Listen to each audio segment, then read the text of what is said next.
We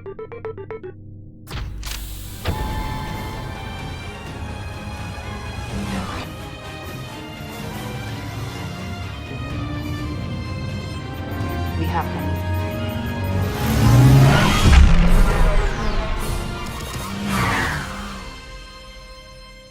Hey everybody, today I have a brand new Star Wars build to showcase, and it's from one of the many series that Star Wars recently put out over the past few years. This is Shin Hati's RP-82 Fiend Fighter, designed by the talented NopenGrid. They also made the midi-scale Venator and Cantwell class cruiser. You can think what you want about the series, I personally enjoyed it, but you do have to appreciate the many cool vehicles all these series introduced, like this one. The version I have in front of me is a modified RP-82 Fiend Fighter that was piloted by the force-sensitive dark side of the Force user Shin Hati. There were, however, also regular RP-82 Fiend Fighters that were piloted by Scout Guards. This starfighter is a high agility and performance-driven compact starfighter that was seen in Ahsoka Season 1 going against Ahsoka and Sabine Wren. As with all of the builds you see here on the channel, this one can also be built by you if you do like the build. All you need to do is to visit BrickVault.toys or click the link in the video description and download the instructions and parts list. The parts list helps you get all the pieces you need on Bricklink or just search through your own inventory. With your purchase you help support what we do and the designers we work with, like NopenGrid. The Fiend Fighter is 25 cm long, 16 cm tall and 20 cm wide on the stand. To give you a better sense of the size of this LEGO build, here is a mannequin head next to it. No questions please. This model uses 657 pieces with the stand and the parts will set you back about 60 USD. So quite the affordable model and the perfect build if you're new to the custom build world, for example, or just liked the craft in the show. The build was very nice and satisfying. The model went together quite well. You build the wings first and then attach the pieces for the circular middle section afterwards. The ship clearly draws inspiration for some of the World War II fighter planes like the Spitfire, Hellcat or Hurricane. The similarities are pretty obvious with the placement of the cockpit and the engine at the front. What I like most about this ship is the color scheme, I think. Among all the grey Star Wars ships, this really stands out with the yellow and dark red, although I have to admit that the prequels and Clone Wars show already brought us some really colorful ships, which I loved a lot. I also love the use of the gold for the engine, just gives it that extra mechanical sparkle. The designer integrated a lot of light grey pieces as well, giving the ship a used and rugged look, which I like a lot. The coolest aspect about this as a LEGO build though is the way the rigs are put together. We have what I personally feel like is the best balance between smooth and studded surfaces. There's mostly snot work used here, but for the back of the wing, NopenGrid used wedge plates. The front of the wing is the most satisfying aspect here. This whole subassembly is connected at an angle with all the slopes lining up perfectly with barely any gaps visible. And this subassembly also integrates my favorite technique, using panel pieces here to still have this one brick thickness, but also sandwiching some dark grey greebles in there. On the edges of the wings are some sort of stabilizers. That's the main difference to the regular Fiend Fighter, because remember this one is just a modification in universe. The front inlet is built up very nicely, making good use of the space available between this hexagonal build. On top are the main weapons of this ship. I just noticed while recording the voiceover that I forgot to add the two yellow clip pieces to the weapons, so please excuse that. We'll pretend they're there. We are LEGO fans after all, so we should not have any issues with imagination. Alright, moving on. The cockpit can be opened up and we have a standard printed element here to represent the controls. You can fit a pilot in here, but they should not be too tall. I don't have the Shin Hati minifig here, but it does fit with the hair without issues. After all, my watermelon head on this minifig does fit too. In the back we have the one thruster of the ship. Pretty rare to not have super big overpowered thrusters on a Star Wars ship, but having it be integrated into the sleek design nicely. The underside is also finished up nicely with these curved slopes, and here you can see how the stand connects as well. This is the only slight downside maybe of this model. The two dark red plates can come off with the stand sometimes. I'd say 50% of the time maybe. Super minor thing, but I do want to point that out anyways. The stand is kinda cool itself actually. It's built up in a way that I haven't seen before personally, giving the ship a nice lean toward one side for a super dynamic in-flight look. Without the stand it rests on the wingtips. We don't have any landing gear included because we didn't see any in the show either. The model is very sturdy, easily swooshable, feels really good in your hand while doing so. I haven't had any issues issues with anything breaking off. Sometimes I catch myself pushing on the front of the wings a little, because with harder play these can separate just a tiny bit, also a stretch to even talk about it, but I'd like to be transparent here. Otherwise, probably one of the best models for play we have. Again, Nopinbit also designed the regular Fiend Fighter that we see in the show in the background. The color is more tame and it's lacking the wings tips, but adds a fin below the cockpit. Otherwise, it's basically the same build as this one. This model looks really nice next to our E-Wing by Boastards, since these would scale perfectly to another. And we just recently got a Lego set of these two ships, so seeing these side by side is really cool here with these hyper-realistic Lego recreations. And my Phantom 2 also works well next to it. But yeah, I hope I showed you everything you wanted to see with this build. A really fun build, took me around 1 to 1.5 hours to put together maybe, building slow and talking simultaneously, so it's definitely possible to build it faster, but also don't rush it because BrickVault's builds tend to be so interesting that you don't want to miss anything but enjoy the process. If you liked this video and the build, please make sure to leave a like and subscribe if you haven't already. Thanks for watching everyone, and I'll catch you in the next one at BrickVault.